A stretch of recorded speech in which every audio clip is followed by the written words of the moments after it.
Welcome, sleepy soul. Tonight I am your storyteller, your guide through shadows and whispers.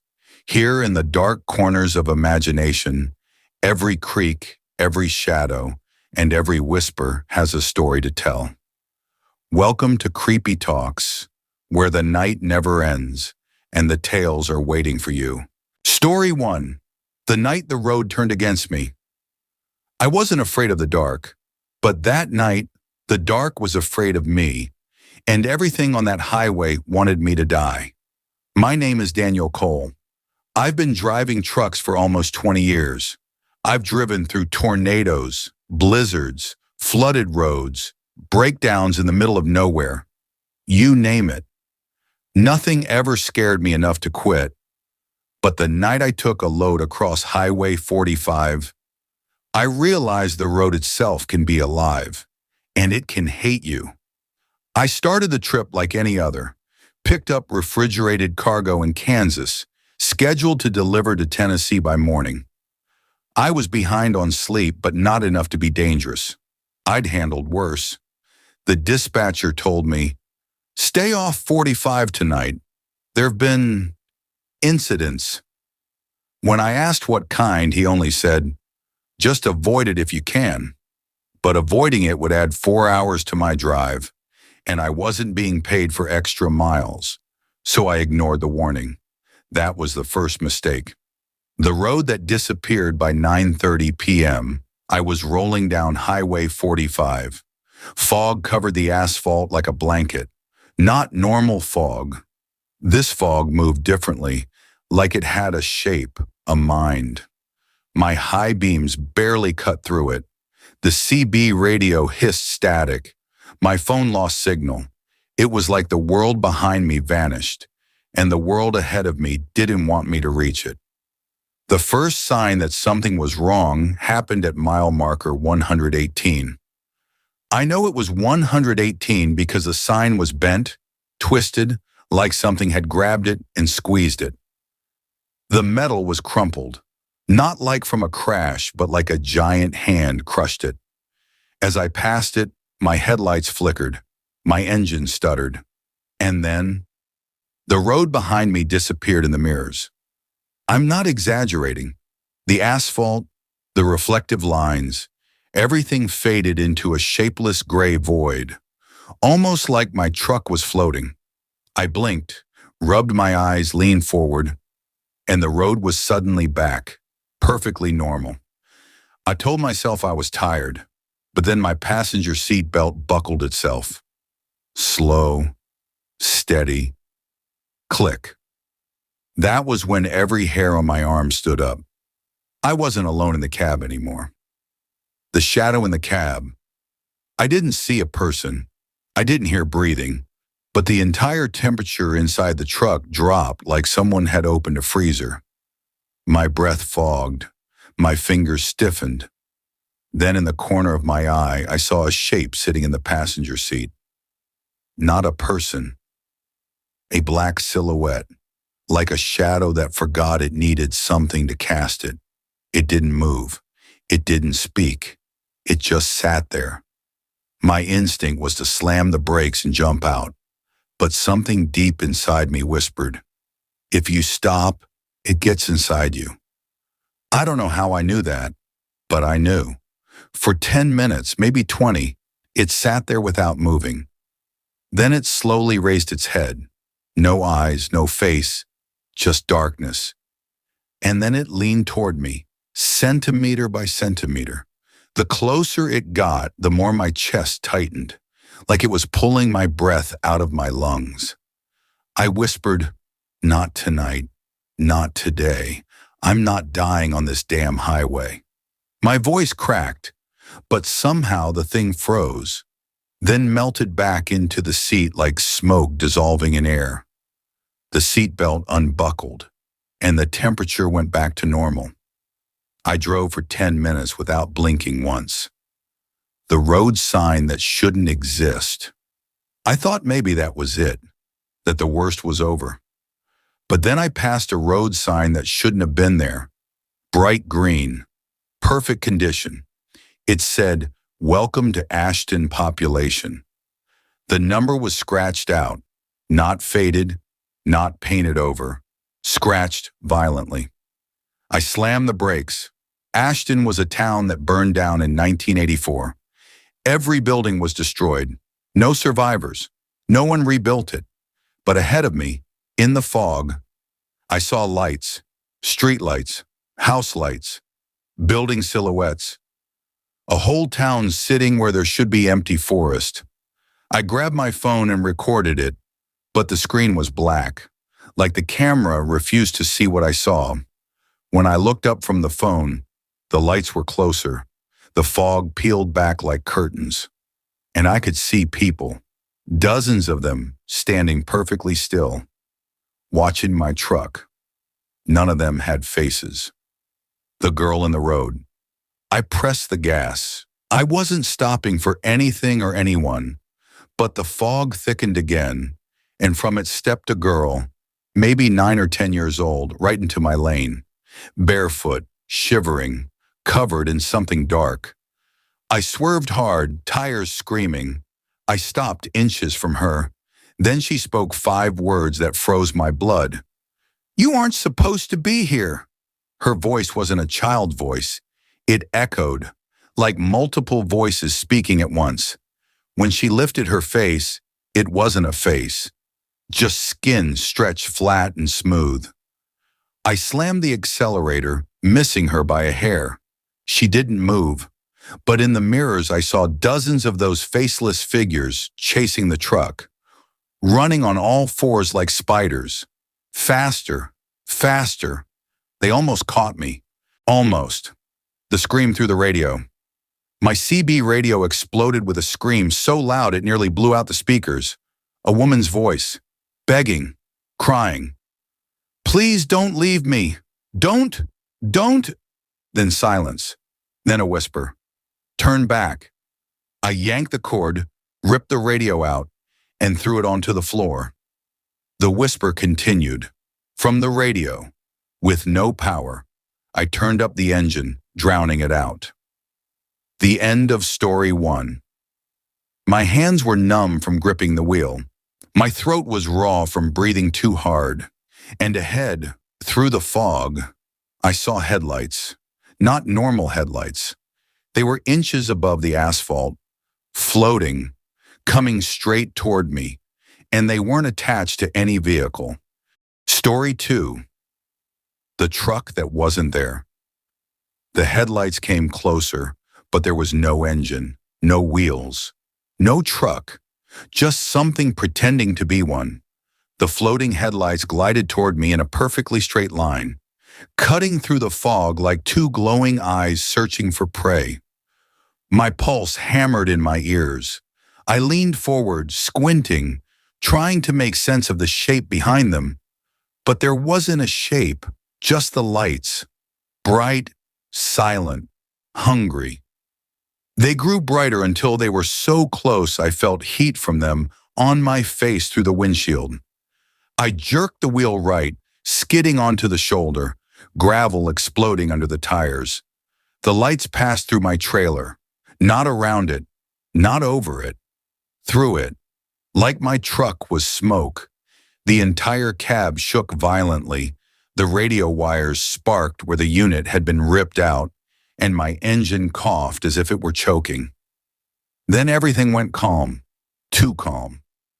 I looked at my mirrors. The lights were now behind me, but they had stopped moving. They floated in a single spot on the highway, pointed at me like eyes watching a trapped animal. And then they began following me again, quietly, patiently, like a predator. The Old Man on Channel 7. I kept driving, refusing to drop below 60. The lights gained on me slowly but steadily. Panicking, I flicked on CB Channel 7, the only one still working. For a few seconds, there was nothing but static. Then a fragile old voice whispered, "Whatever you do, don't look at them." My heart nearly stopped. I grabbed the mic. "Who is this? What's on the road?" No reply, only the hiss of broken frequencies.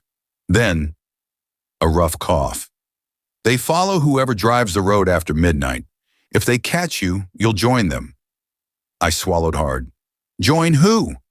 The old man exhaled a long, shaky breath. The ones who never made it home. The ones Highway 45 didn't return. Static swallowed his voice. But before the signal died completely, I heard him say something faint. Don't look in your mirrors. They hate being seen. Then silence. The mirrors. My skin crawled. Truckers live by their mirrors. Blind spots kill. Bad angles kill. Overconfidence kills.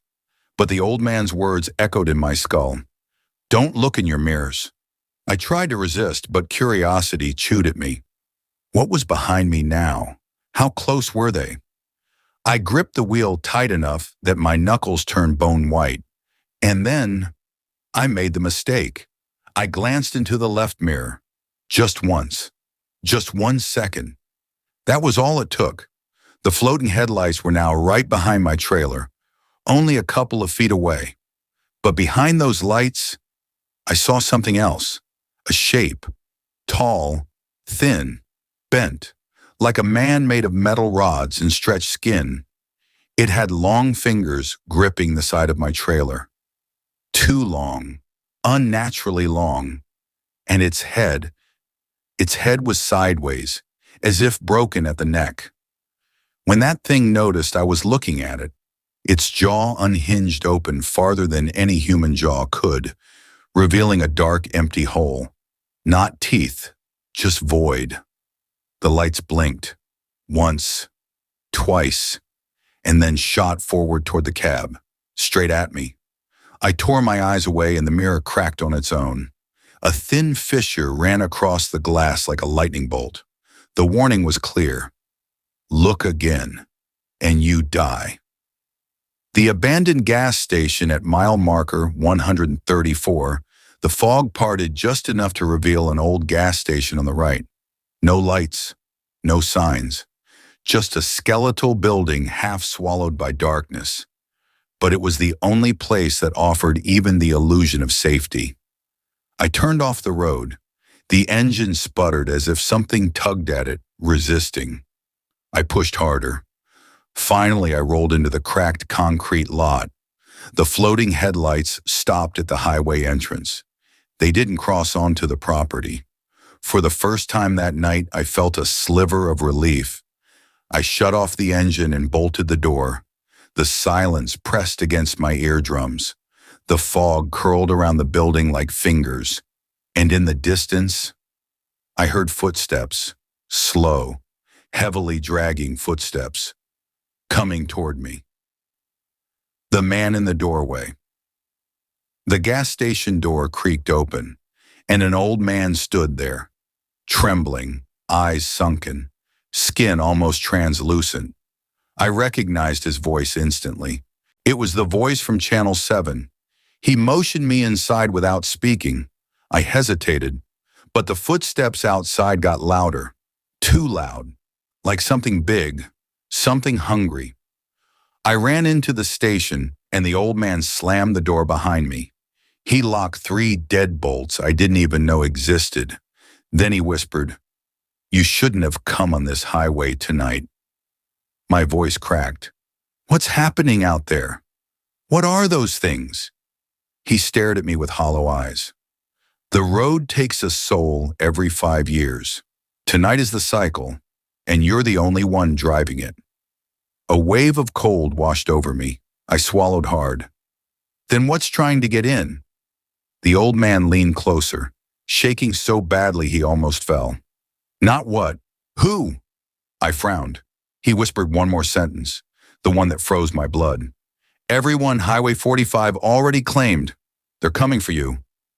The end of story. 2 outside, the footsteps stopped. Silence. Then, knocking, slow, rhythmic, on the windows, on the walls, on the roof. Hundreds of knuckles tapping, trying to find a way inside, trying to find me. Story 3. The knocking that never stopped. The dead don't knock to be polite. They knock because they've already chosen you. And on Highway 45, they never choose wrong. The knocking grew louder, dozens of fists rapping in uneven rhythms across the gas station walls. Some slow, some frantic, some impossibly soft, like fingertips brushing glass. I backed away from the windows, my breath catching in my throat. The old man whispered, "Don't look at them. Don't answer. Don't speak." But the knocking wasn't what terrified me most. It was the voices that followed. The voices outside. At first it sounded like wind, a long, low howl sliding through cracks in the broken windows. Then the wind shaped into words.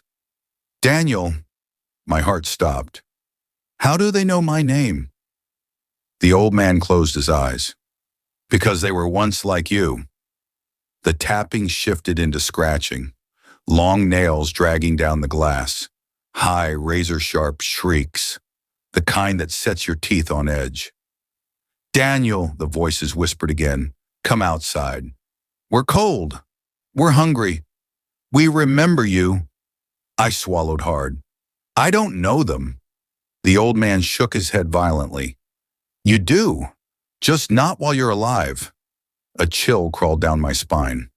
"What does that mean?" But he didn't answer. The old man's warning instead, he motioned toward the back room. "Come, before they find a way in." I followed him past dusty shelves and overturned cans, deeper into the dark corridor behind the counter.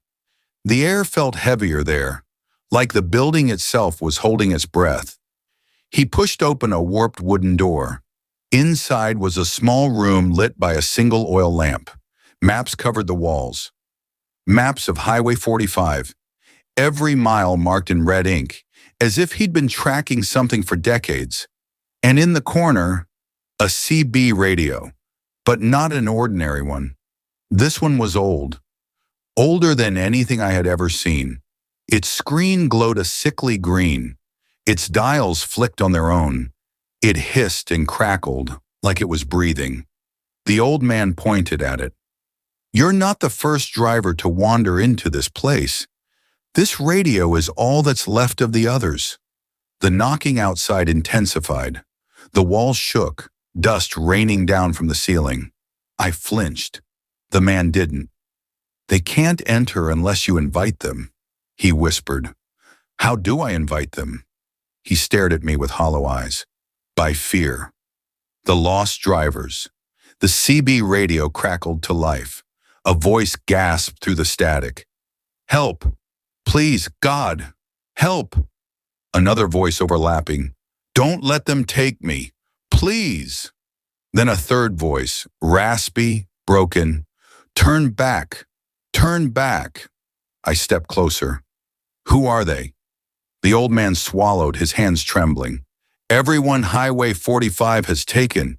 Their bodies are gone, but their voices, their despair, their hunger remains." The radio hissed. Then a new voice spoke, one that made my blood run cold. My own. "Daniel, you shouldn't be here." The room spun. "That's not me." The old man nodded slowly. "It's the version of you that didn't survive tonight." The scratches on the door boomed. Something slammed into the front entrance. Then again, harder. The old man's face drained of color. "They're getting impatient. They know you're inside now. They can sense you." Scratch, scratch, scratch. Fingernails, hundreds of them, dragging down the metal door.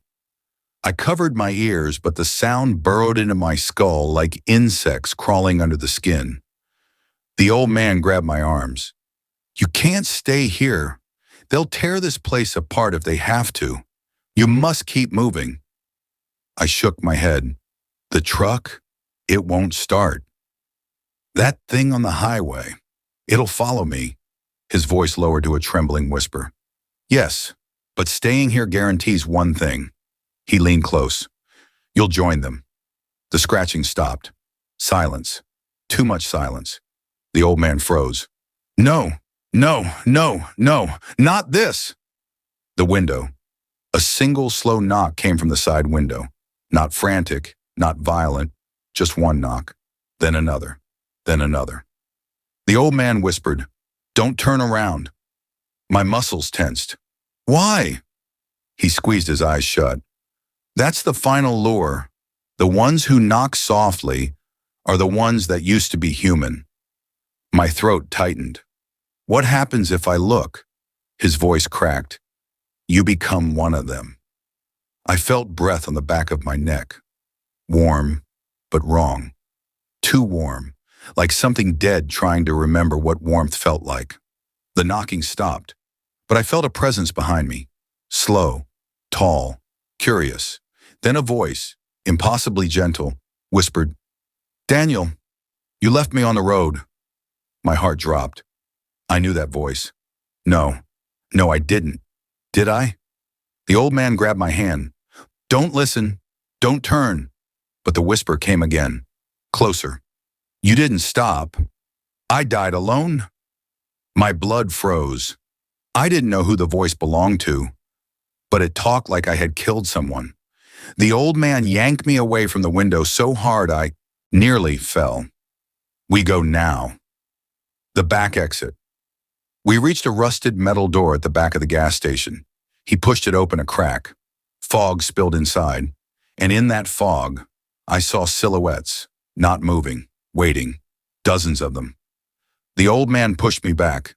"No, they're blocking the exit." I swallowed hard.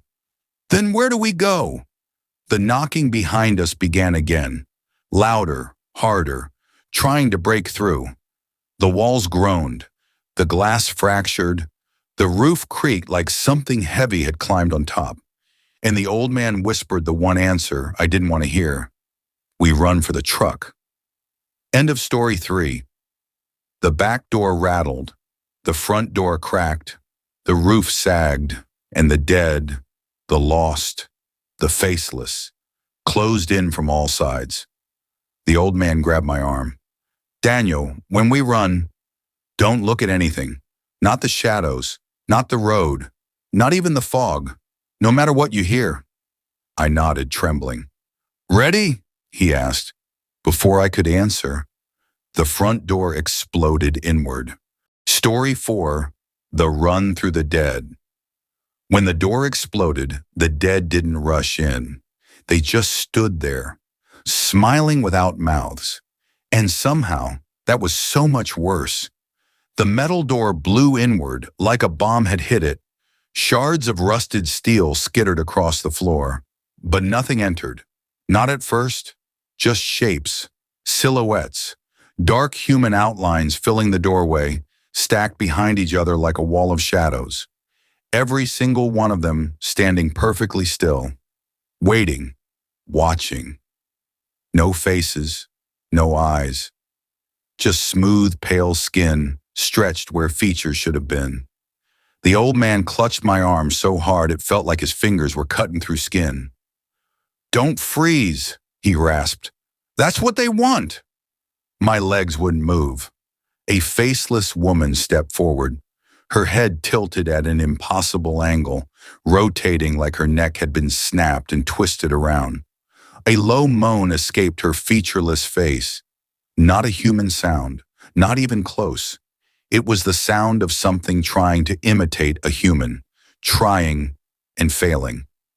The old man shouted, "Run now!" And the dead charged. The dash through the fog. We sprinted through the side door, plunging into the choking fog. I couldn't see more than a foot in front of me. The old man's voice cut through the haze.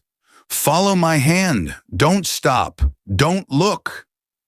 He clasped my wrist and dragged me forward. Behind us, dozens of footsteps pounded the earth, some fast, some slow, some skittering like insects, and some above us. Something crawled along the roof of the gas station at incredible speed. I kept my eyes forward, but shapes flickered on both sides of me. Tall, thin, bent like broken marionettes. Their whispers echoed through the fog. "Daniel, join us. We remember you. We saved you a place. The old man hissed at me, "Ignore them!" But one voice wasn't like the others. One voice pierced my skull like a knife. A young girl's voice. Soft, fragile, sad. "Why didn't you save me?" My blood froze. That was her, the faceless girl I nearly hit in the road. She whispered again, closer. "You stopped too late." The urge to look was overwhelming. My head twitched sideways. The old man slapped me hard. "Don't! They're trying to claim you!" I stumbled but kept running. The truck through the fog, the outline of my truck finally appeared. Cold, metallic, and blessedly real. But something was wrong. The trailer door was wide open, swinging gently, as if someone, or something, had climbed inside. The old man froze. "No, no, they're already inside." My chest tightened. "What do we do?" He turned his head sharply, listening. The footsteps behind us grew louder, closer. The dead were closing in fast. "We have one chance," the old man said. "We get in the cab, lock it, and pray the engine starts." Pray. He said it so casually, but his voice cracked on the word. We ran. Behind us, the fog swirled violently, like something massive was tearing through it. The old man reached the passenger side. I jumped to the driver's door. My hands shook as I yanked it open and climbed in. He slammed his door and locked it. The silhouettes hit the side of the truck instantly. Wham! Wham! Wham! Fists pounding metal, claws scraping the windows, bodies slamming against the doors. The entire truck rocked violently. I jammed the key into the ignition, turned it. The engine whined, didn't start. The old man whispered, "They won't let you leave." I turned the key again.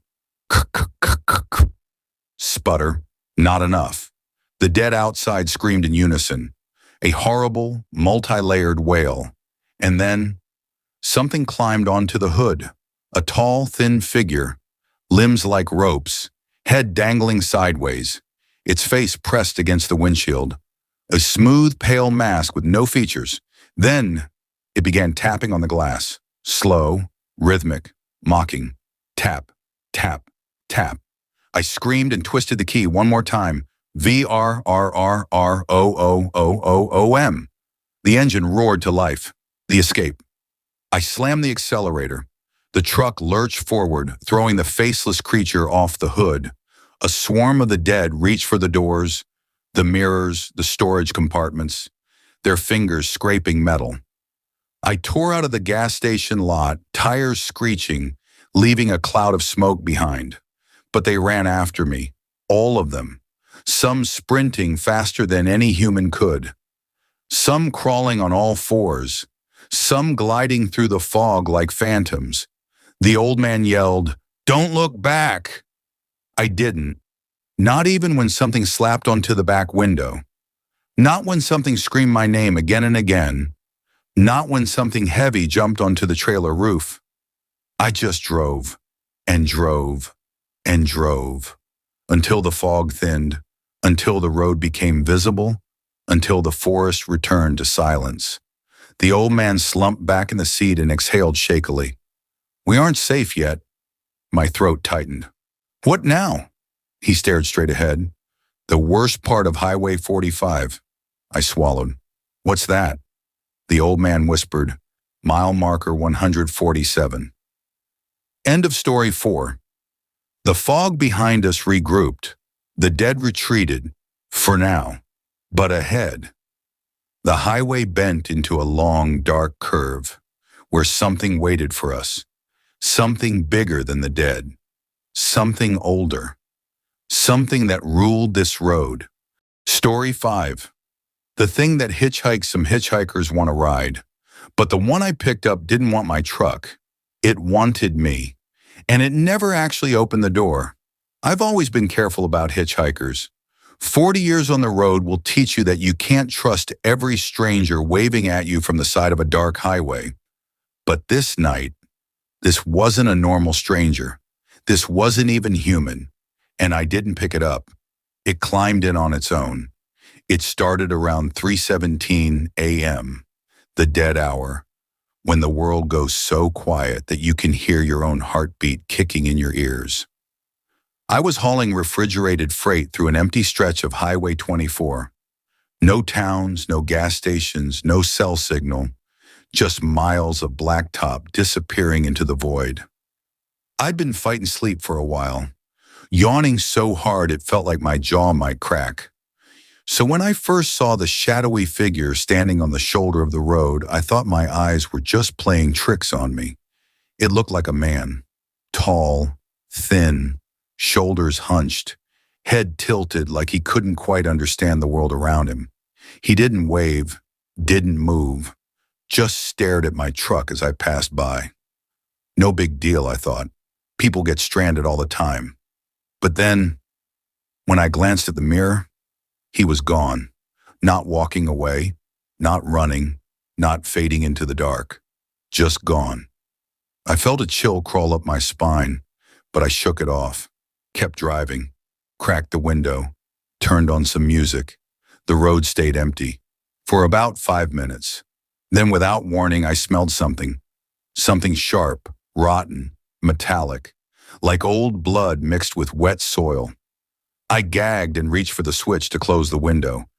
When I heard it, a soft, wet sound, breathing, inside the cab, behind me, slow, ragged breaths, like something learning how to imitate a human.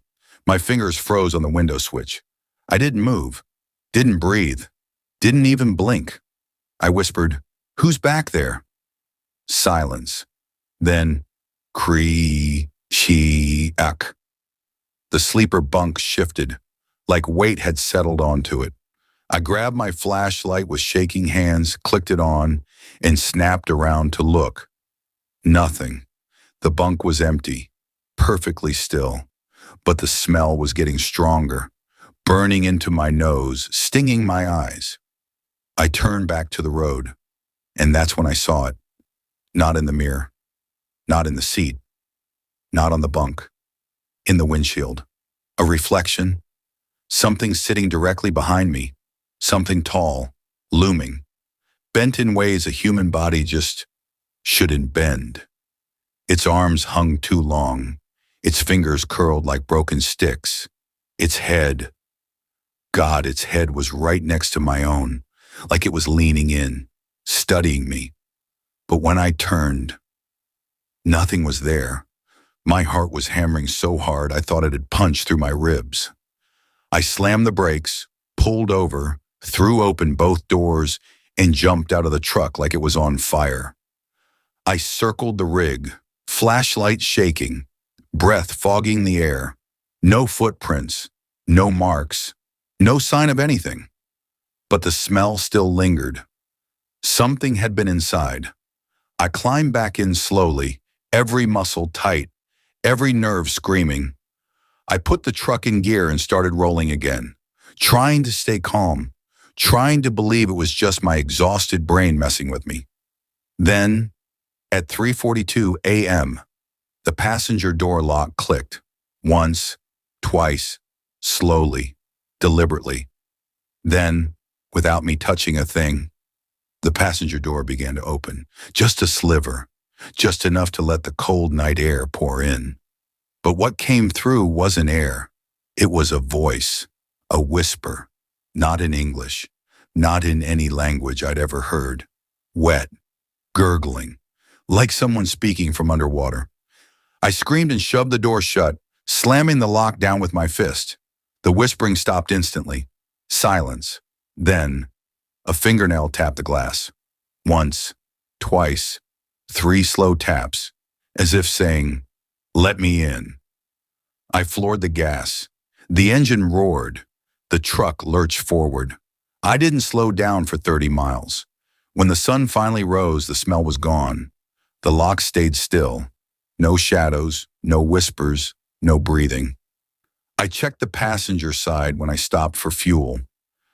There were 3 perfect scratches down the window, so thin they looked like they were made with a needle, so deep I could feel the grooves with my fingernail. 3 scratches, 3 taps. 3 chances to let it in. I haven't driven Highway 24 since, because whatever that thing was, it didn't want a ride. It wanted a host. Story 6. The Woman in the White Semi. Some truckers warn you about phantom cars, but no one warned me about the woman driving a pure white semi. Because she wasn't driving it, the semi was driving her, and it wanted me to follow. Most truckers talk about haunted highways, ghost passengers, or strange lights in the sky. But the one thing we never talk about is the rigs themselves. Not accidents, not breakdowns, but trucks that shouldn't exist. Trucks that don't belong to any company, don't have any plates, don't leave tire marks, don't make a sound. I met one of those rigs in the winter of 2019, a completely spotless white semi-truck with no logos, no dirt, no damage, nothing. Just a blank, shining ghost machine rolling through the snow like it wasn't even touching the road. And the woman driving it, she didn't blink, didn't smile, didn't breathe the way a human breathes. But I didn't know the part yet.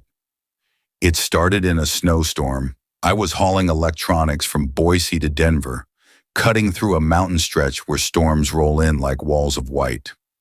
Around midnight, the sleet turned to heavy snow, so thick my wipers couldn't keep up. Visibility dropped to maybe 20 feet. The whole world was white. So when I saw headlights behind me, I thought it was just another trucker trying to push through the storm. But then the lights began to get closer. Too close. I checked my speed, 45 miles per hour, safe for the weather. Still, the lights closed the distance in seconds until they were right behind my trailer, nearly touching my ICC bumper. "All right, buddy, back off," I muttered. I blinked once, just once, and suddenly, the lights weren't behind me anymore. They were beside me, a massive white semi pulling perfectly even with my cab. But I never saw it pass, never heard the engine, never felt the vibration of another 40-ton vehicle. It was just there. The woman in the driver's seat. I rolled down my window a crack to see better, snow blasting my face. Inside the cab of the white semi sat a woman. Long black hair, pale skin, a face so expressionless it looked carved, not lived. And her eyes. Her eyes were completely white, not milky, not cloudy, just pure, featureless white, like blank headlights staring out of her skull. She didn't look scared, or cold, or angry. She looked dead. Yet her head snapped toward me with inhuman sharpness the second my window opened. Her lips moved, but no sound came out. The truck drifted closer. The white semi started drifting sideways, straight toward my lane, straight toward me. I slammed on the horn, hit it again. Again. No reaction. Her truck kept drifting, pushing me toward the guardrail, forcing me into the mountain wall. I screamed and jerked the wheel, hugging the very edge of my lane. The white semi pressed closer, 3 feet away, 2 feet, 1, and then it vanished, not slowed, not braked, not backed off. Just blinked out of existence like a glitch in reality. The only thing left was swirling snow. A road blocked by nothing. My heart was still racing, palms drenched in sweat, when something else appeared. A figure standing in the middle of the road. The woman, just standing there in the storm, maybe 200 yards ahead. Her hair whipped in the wind. Her dress, or whatever she was wearing, billowed like smoke. I slammed my brakes, but before I could come to a full stop, she lifted one arm and pointed to her left, down a pitch-black mountain road that wasn't on my GPS. A road that had no signs, no plow marks, no tire tracks, no reason to exist. She wanted me to turn. She wanted me to follow. I whispered out loud, "No, no, no, no, I'm not going that way." Her head tilted, so slowly it made my stomach twist. She pointed again, more forceful. Then, behind me, a horn blared. Long, deep, hollow, not a normal truck horn. I looked in my mirror. The white semi was behind me again. Close, too close. Its headlights glowed unnaturally bright, cutting through the snow like two suns. It began rolling forward, pushing me, forcing me. I was trapped. Woman ahead, white semi behind, snowstorm all around. I had no choice. Terrified, shaking, cursing under my breath, I turned onto the black, unplowed side road.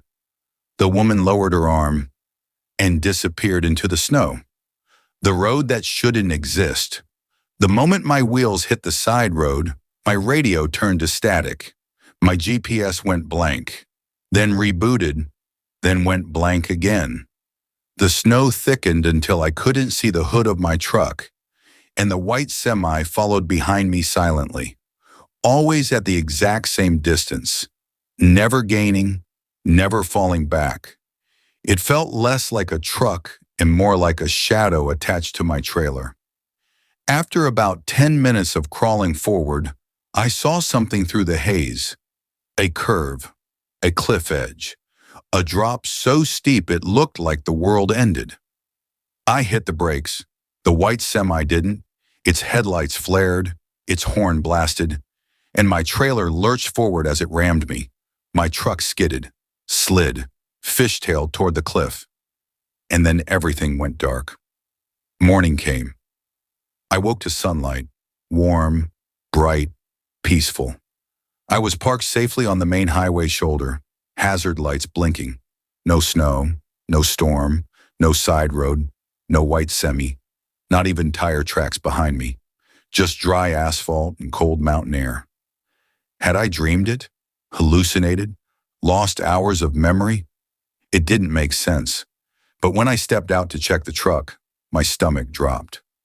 On the back of my trailer were two white handprints, perfect, clean, pressed into the dirt like someone or something had grabbed me, and next to them, scratched deep into the metal, follow. Story 7. The Scream Under the Bridge.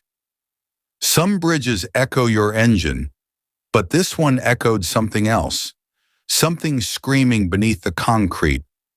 And it wasn't human. Some highways are dangerous because of weather, some because of wildlife, some because of drunks, blind turns, or washed out asphalt. But the worst danger I ever faced came from a place humans built. A bridge, not old, not broken, not creepy looking. Just a normal overpass that I'd crossed dozens of times. But on one particular night, that bridge screamed at me, and what was underneath it still follows me in my sleep. The dead stretch of Highway 19. Around 2:45 a.m., I was crossing a dead stretch of Highway 19. No houses, no towns, no cars. Just darkness swallowing the headlights. I was about 10 miles from a rest stop when the weather started turning. A low fog rolled in, thick and silver, hugging the ground like spilled smoke. I slowed down. Fog can warp your depth perception, make you think the road bends when it doesn't. As I approached the bridge, just a short concrete overpass, I noticed something strange. The fog wasn't going under the bridge. It stopped right at the edge, like an invisible wall was blocking it. The area beneath the bridge was perfectly clear, still, silent, like something was holding its breath. The first scream, I rolled under the bridge at about 35 miles per hour. And that's when it happened. A scream exploded from the right side of my cab. Not outside, not in my mirrors, from directly beneath the bridge. A long, tearing, horrible scream that didn't sound human at all. Wet, broken, like metal grinding through a throat. I swerved in panic. The trailer fishtailed. My heart slammed in my chest. Before I could even catch my breath, another scream came. This one lower, shaking the bolts of the truck. then a third. But this one came from behind me, from under the trailer, as if something was clinging to the undercarriage. I sped up, 40, 50, 55, trying to outrun whatever was screaming beneath the bridge. But the screams followed, echoing, twisting, changing pitch. It sounded like multiple voices, or one voice shifting through shapes. Shadows in the mirror. When I finally stabilized the truck, I made the mistake of checking my side mirror. I saw movement, crawling out from beneath the bridge, fast, low to the ground. At first I thought it was an animal, a dog maybe, or a coyote. But then it stood, and it was not an animal. Its body was long, too long for its height, arms dragging, back bent at a sharp angle, head tilted like it had been snapped and never healed. It did not run on legs. It ran on all fours, but its elbows bent the wrong way. And its eyes, God, its eyes glowed like coals. It chased the truck, keeping up, as if it knew that under the bridge, it wasn't done with me. The second bridge I sped toward the next overpass, praying there would be lights, cars, anything. But the highway stayed empty. The thing stayed behind me, and the screams never stopped, echoing off the asphalt, bouncing off the trailer, filling the cab like a living sound. When I approached the next bridge, about 2 minutes down the road, I realized something. The thing was gaining speed, fast. It wanted me under the bridge. It wanted me in its territory again. The moment I hit the shadow beneath the overpass, silence. For the first time in minutes, the screaming stopped completely. The world went quiet, too quiet. Then, something slammed the underside of my trailer so hard it lifted the rear axles off the ground. I screamed, hit the gas. The truck roared forward, but something dragged, clawed, scraped underneath, trying to pull itself higher, trying to get inside, trying to reach me. The final scream. I saw the lights of the rest stop ahead, warm, orange, safe. If I could make it to people, to noise, to cameras, maybe the thing would stop. It didn't. The second I exited the shadow of the bridge, the creature screamed again. A high, angry, furious shriek like it hated the light. Then, it let go. My trailer slammed back onto the road. Sparks flew, the truck shook, and the creature disappeared behind me like it had hit a wall of air. I rolled into the rest stop, shaking, crying, hands welded to the wheel. Truckers came running over, asking what happened. I couldn't speak. One guy shined a flashlight under my trailer. He froze. Buddy? He whispered. What the hell happened under there? I slid off the cab, walked around, and saw it.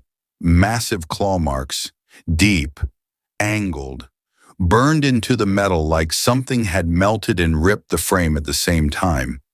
And in the center, carved like someone used a knife, "Stay out from under." To this day, I've never taken Highway 19 again. And whenever I cross under a bridge, any bridge, even in daylight, I roll my windows up. Because sometimes I swear I still hear it, the scream waiting beneath the concrete.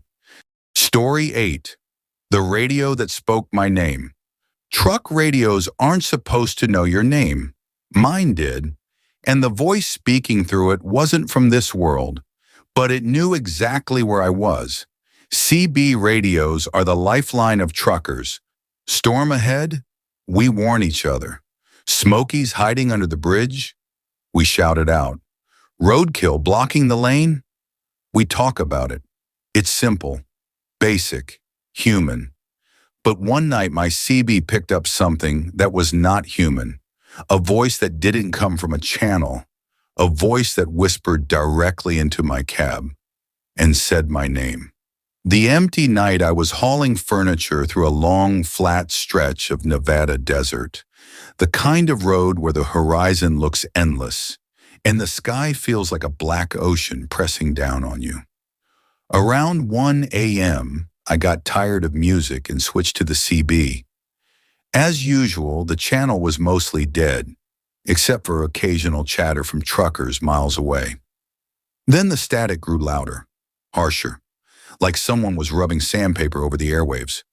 I tapped the receiver. Nothing. I switched channels. Static. I switched again. Static. Static. Static. Then, through the white noise, a faint whisper. I leaned in. The whisper grew clearer, and then the voice said, "Driver, I see you." My stomach tightened. It didn't sound like a trucker, didn't sound like a man or woman, had no accent, no emotion, just a flat, sharp tone, like someone mimicking speech but not understanding it. I grabbed the mic. You got a copy? Who's this?" Silence. Then the voice returned. "I know you, Daniel." My blood froze. No one on the road knew my name. I hadn't spoken to a single driver that night. "How the hell do you know my name?" I whispered. But before I could finish, the radio exploded with static so violent it made me tear the headset off. The location. I tried switching the CB off. It didn't turn off. The screen flickered, glowed, then displayed something impossible. Coordinates. My coordinates. Down to the last decimal. The radio was tracking me. I slammed my fist on the power button. Hard, still didn't turn off. The voice came again, louder this time, like it was right next to my ear. 56 miles ahead. Turn right." I stared at it, horrified. There was no turn 56 miles ahead, just empty desert. I picked up the mic slowly. "What happens if I don't turn?" The radio didn't answer. Instead, the overhead lights flickered. Once, twice. Then my entire dashboard shut off. Engine still running, but the electronics died. And through the darkness, the voice whispered, "I will turn for you." The truck takes control. My steering wheel jerks sharply to the right.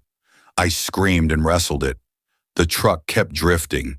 It wasn't sliding from wind, wasn't hydroplaning. It was steering itself. I stomped the brakes. Pedal went stiff, wouldn't move. The engine growled as the truck accelerated on its own. The headlights began to flicker. On, off, until the road became a strobe of black and white. The voice spoke again, louder. "Turn, turn, turn." I fought the wheel with everything I had, veins popping, hands slipping from sweat. "No, let go of me." The radio crackled, and then the voice screamed, "Turn now!" The steering wheel snapped right so violently it nearly broke my wrist. The truck veered toward the desert, but before I hit the sand, everything stopped. The wheel went loose. The electronics flickered back to life. Dashboard rebooted. Radio screen went blank. Like nothing happened. Why the voice stopped, I pulled the truck to the side of the road, heart pounding. I got out, walked around the rig, checked the tires, the trailer, the frame. Then I noticed something in the sand beside the shoulder. Tire tracks, not mine. 2 deep ruts leading straight across the desert, right toward a steep drop.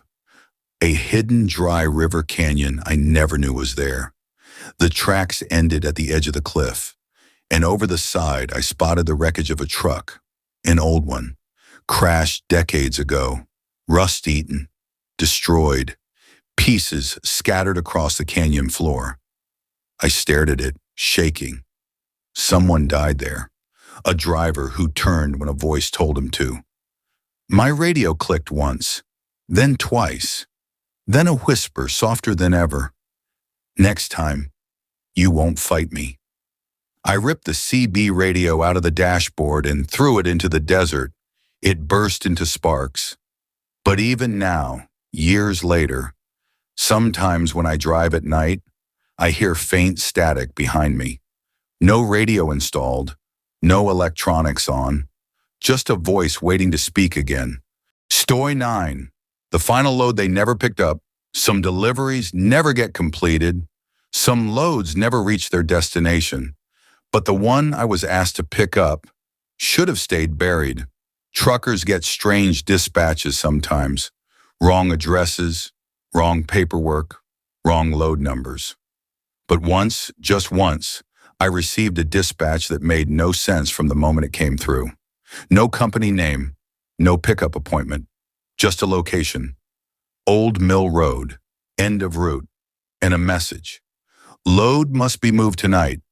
I should have ignored it, canceled, called the company, done anything except drive into that place. But I was tired, broke, and 3 states behind schedule. So I went, and that's where everything began. The road that led to nothing. Old Mill Road wasn't on my GPS, but the coordinates worked. I reached the turn around 11:52 p.m. The road was narrow, too narrow for a semi, lined with tall dead trees, branches scratching the side of my trailer like fingernails. There were no houses, no street lights, barely any pavement. Just old cracked asphalt winding into the dark. The air felt heavy, like the whole night was holding its breath. After about 5 minutes of crawling forward, I reached the pickup location, a fenced lot. Rusty, locked, completely abandoned. The gate hung open, not wide, just enough for a person to slip through. Not a truck. But the strange thing was, there was a trailer inside. Old, dented, covered in dirt like it hadn't moved in years. Its door was open a crack, like it was waiting. The figure beside the trailer. It took me longer than I want to admit to notice him. A man, standing completely still beside the old trailer. Face shadowed by a hood. He didn't move when my headlights hit him. Didn't wave. Didn't acknowledge me. He just stared at me from the darkness. I rolled down my window an inch. "You the one calling for pickup?" Nothing. He didn't twitch, didn't breathe, didn't even shift stance, just stood there. I tried again. "You need this moved somewhere?"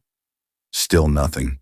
Then slowly the man lifted one arm and pointed at the open trailer door.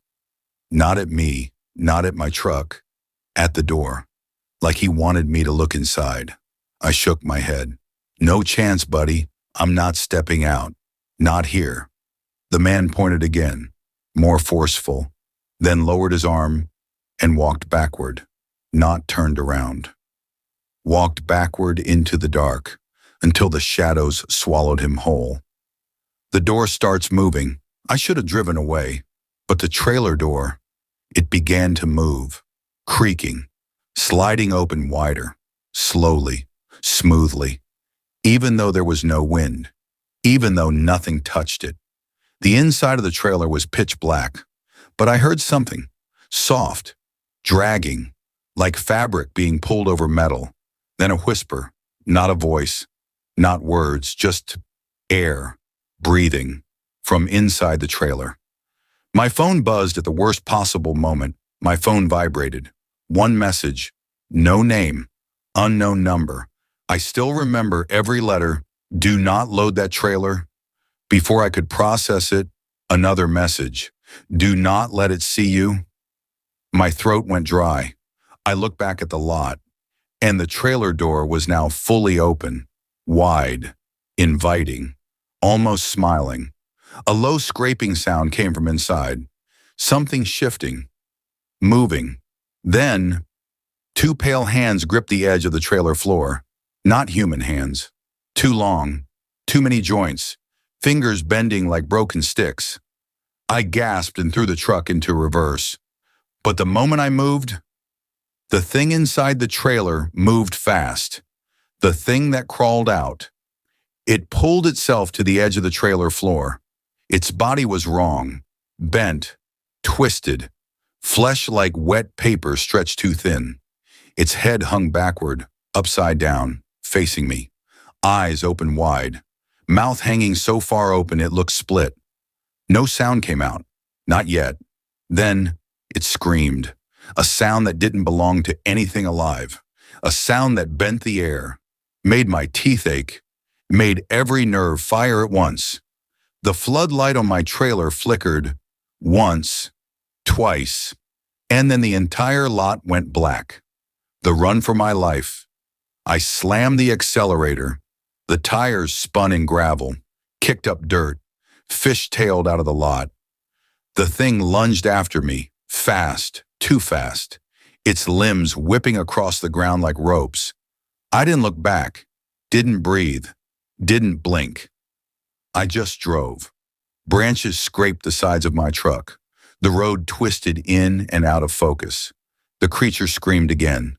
Closer, closer, crawling faster than the truck could gain speed on the narrow road. I swerved, barely avoided hitting a tree. The truck skidded, slid, and then I saw headlights, two bright headlights cutting through the dark, a car barreling toward me. I hit the horn, braced for impact, but the car braked hard, skidded sideways, stopped inches from my bumper. A man inside shouted, "Turn around, go back, you're dragging it with you." I yelled back, panicking, "What is it?" His face went pale. "It's not from here, turn around." But it was too late. The screaming was right behind me. The final moments.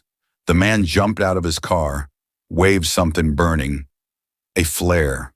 Red light cut through the dark. The creature jerked back, shrank away from the fire. For the first time, it looked afraid. "Back up," he shouted. "Get back to the lot, now." I reversed hard, tires squealing. The creature scrambled backward on all fours, retreating toward the trailer like a spider hiding in its web. When I reached the entrance of the lot, the man threw the flare inside the trailer. The whole thing went up. Screams shook the night. Angry, furious, desperate. The shadow of the creature writhed inside the flames, then collapsed, then vanished. The fire burned out in seconds, leaving only smoke.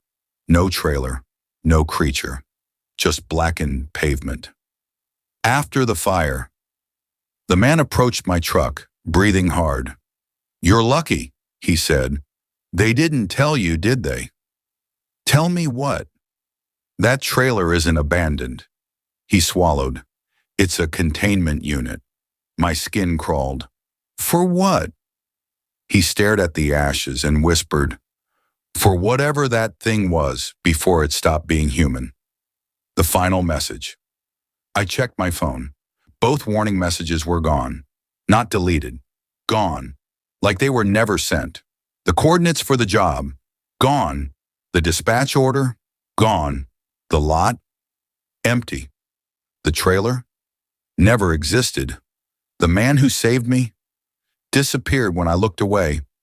But sometimes, when I drive late at night, I see something moving at the edge of the trees. Something thin, bent, twisting the wrong way. And I hear a soft scraping sound, like it's dragging itself toward me again.